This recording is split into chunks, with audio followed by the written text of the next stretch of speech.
Bribka Edi Purwanto, oknum polisi yang mengancam pengemudi mobil memakai senjata tajam di Palembang telah ditetapkan sebagai tersangka dan ditahan di sel khusus pada Selasa 19 Desember 2023. Ternyata mobil yang digunakan Bribka Edi untuk mendatangi korban dan membela putrinya yang terlibat kecelakaan merupakan plat palsu. Fakta baru ini diungkap oleh Kapolres Tabes Palembang Kombes Haryo Sugihartono pada Rabu 20 Desember. Diketahui Bribka Edi Purwanto membawa mobil Alphard putih dengan nomor plat BG999ED. Mobil itulah yang digunakan tersangka saat mendatangi korban untuk membantu anaknya yang bersitegang dengan korban lantaran terlibat saling senggol di jalan. Meski demikian, pihak kepolisian hanya akan menangani perkara tindak pidana pengancaman saja.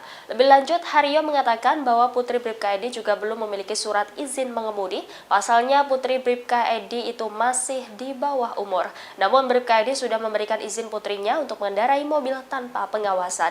Atas aksi pengancaman yang dilakukan oleh Bribka Edi, ia dijerat dengan pasal 335 tentang pengancaman dengan hukuman penjara di bawah 5 tahun.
Download Tribun X sekarang, menghadirkan lokal menjadi Indonesia.